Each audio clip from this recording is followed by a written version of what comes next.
Main অভিযোগ যেটা এটাই শুনেন, এই কথা শোনো, শোনো আমার কথা। এলাকা হচ্ছে বটপাতের ইকবাল, তার পরিবার তাকে উল্লেখ করে ওটা হচ্ছে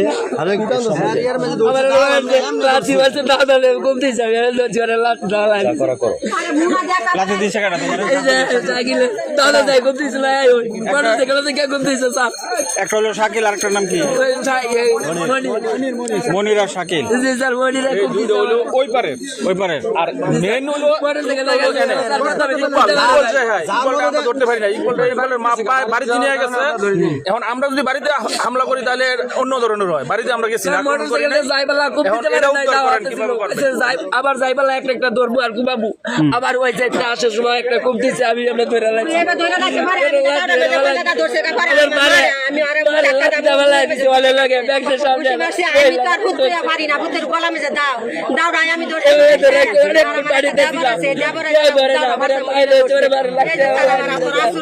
আমার বুতে দুয়ের মধ্যে মুরা মারছে ঘর হকে না ভরে গেছে। তোমার নাম কি? আমার দোষ। তোমার আব্বার নাম কি? টাকা দেওয়ার জন্য আমার বিনা অপরাধে আমার সাথে একটা সিগারেট অপারে আমার খাইতে দেখা নাই, আবার 2-5টা 30টা বাড়ি দিছে। আর ফুয়াতো পরে গাও কেন আনছো? যে আমার শরীরে আঘাত পাইছি জিদ দিয়ে।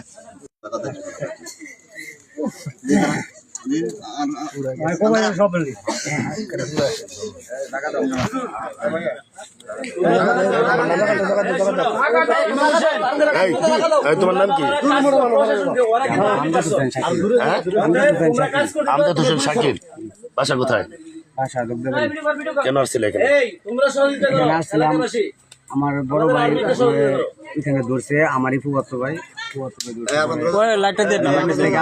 আসার পরে ফুফাতো ভাই ধরছে, আমি আইসা সুন্দর করে নিয়ে গেছি। তো বাড়িতে কিছু করে বলতেছে ভাই আমার তো ওই যে মানি ব্যাগটা তো রেখে এসেছি, মানি ব্যাগটা নিয়ে আসছি। তখন আমি আবার গাড়িটা ঘুরা পরে মানি ব্যাগ নিয়ে আসছি, মানে নিতে আসছি পরে আবার তারা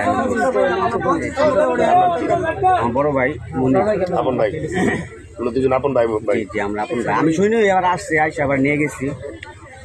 নিয়ে যাওয়ার পরে আমার খুব অর্থ ভাই বাইরে বাড়িটা দিচ্ছে আর কি,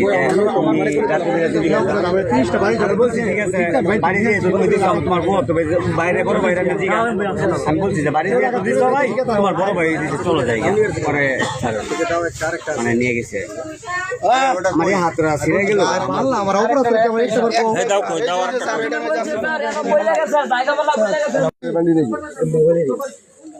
হ্যাঁ গর্জের জিনিস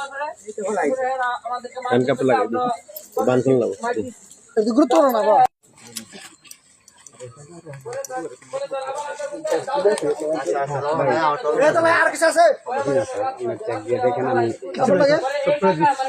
যখন এদেরকে প্রথম আতায়া পিতা মানে বন্ধু বান্ধব হিসাবে তাদেরকে ছেড়ে দেওয়া হয়েছিল, তারা ছেড়ে দেওয়ার পরে ওই জায়গায় এসে বলতেছে কি তখন একটা ধর্ম একটা ঘুমামু, একটা ধর্ম একটা ঘুমামু। পরে এটা বললে হেরা মানে গেট আপ দেখা গেছে গা, আবার ওই জায়গায় বাড়ির থেকে ওই দাউন নিয়ে আসা পরে ওই বাড়িতে গেছে, ওই বাড়িতে গিয়া যুক্তি পরামর্শ করছে, পরামর্শ করে আইসা এই জায়গায় বর্তমান 30টা বাড়ি দিচ্ছে আঘাত পাওয়ার পরে আমি প্রতিশোধ নেওয়ার উদ্দেশ্যে রওনা দিচ্ছি। স্যার আমার মানি ব্যাগটা যে এখানে রেখে দিছে, মানি ব্যাগ কথা বলে আমার নিয়ে আসছে মাত্র গেছি 2 মিনিটের ব্যবধান স্যার। এই যে বললাম স্যার আমার বিনা অপরাধে আঘাত করছে, আমি আঘাত করতে আইছি। আমার নামে কোনোদিন কোনো রিপোর্ট নাই স্যার,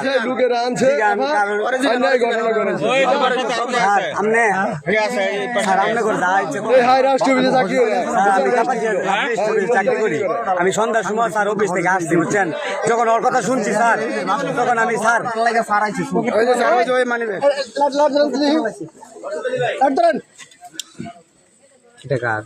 তোমার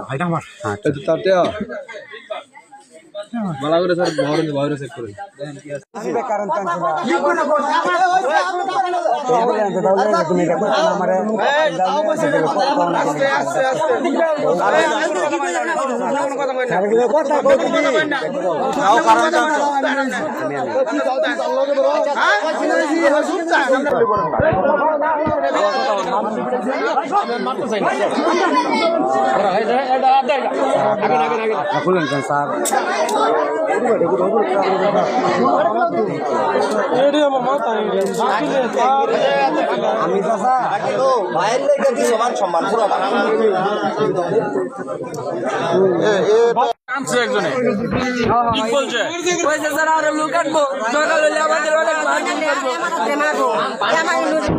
নুরু হোসেনটা হুমকি দে তুমি হেফার খালি যাইয়া দেখি নুরু হোসেনটা হুমকি দিছে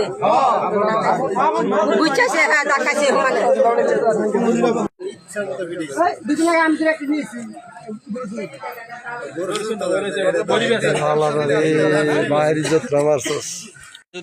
মেম্বার বর্তমান মেম্বার সাবেক মেম্বার কোন এলাকার কোন ইউনিয়ন কোরিয়াতে ইউনিয়নে তোমরা দুই ভাই আপন ভাই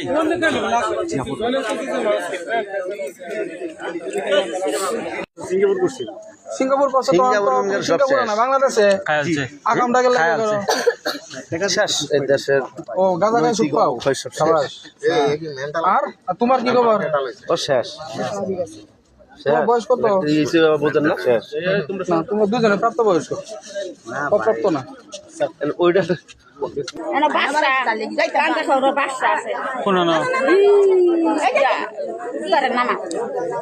ওই যে ওই মোড়ের না এখন নামা কয়জন বয়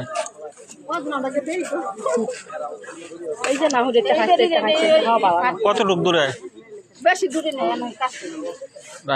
গাড়ি লোক করে যাবো হ্যাঁ তুই আপনারা ইয়ে করতেন না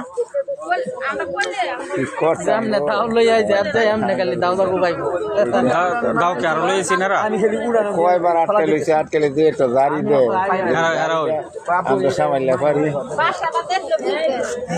আমাদের 4 নং ওয়ার্ডের মেম্বার মানে প্রেসিডেন্ট সদস্য উনি আমাদের মেম্বার রিপন সাহেব রাত দিন 24 ঘন্টা তার অক্লান্ত পরিশ্রমের বিনিময়ে যে পাহারা দেয়, পাহারা সে যদি দক্ষিণে আসে তার উত্তরে ট্যাকেল দিতে, উত্তর দিলে পশ্চিমে, চতুর্দিকে ট্যাকেল দিতে জায়গায় তাৎক্ষণিক যে ঘটনাটা ঘটে মেম্বার উপস্থিত থাকতে পারে না, তাকে সংবাদ দিতে সে তাৎক্ষণিক চলে আসে। এখন মূলত হচ্ছে আমরা যারা দক্ষিণকারের অঞ্চলে আছি আমাদের যে একটা ঐক্যবদ্ধ এবং সমাজের সমস্ত লোক একত্র হইয়া সন্ত্রাসমুক্ত মাদকমুক্ত একটা সমাজ আমরা সবসময় চাই, অতীতও চাই আসছি, এখনও বলতে হচ্ছে ভবিষ্যতেও চাই। কিন্তু অপ্রীতিকর যে ঘটনাগুলো ঘটতেছে এই ঘটনা থেকে আমরা নিরাপত্তা থাকার জন্য, এলাকার মানুষ নিরাপত্তা থাকার জন্য আমরা সার্বিক সহযোগিতা প্রশাসনিকভাবে চাইছি এবং আমার মেম্বারও চাচ্ছে যেন ভালো সমাজ হোক এবং সমাজকে সুন্দর শৃঙ্খলভাবে আমরা যেন সবাই বসবাস করতে পারি।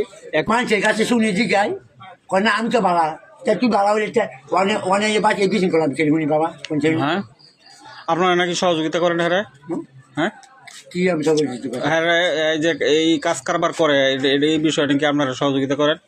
এইটা বাবা আমি জানিও না, আমি সহযোগিতা করি। তো আপনি সহযোগিতা না করলে আপনার ছেলে আপনার বাড়িতে থেকে করে কিভাবে? আপনারা দইটা নিয়ে তারপর আপত্তি বলে আমার বাবা আবৃত্তি নেই।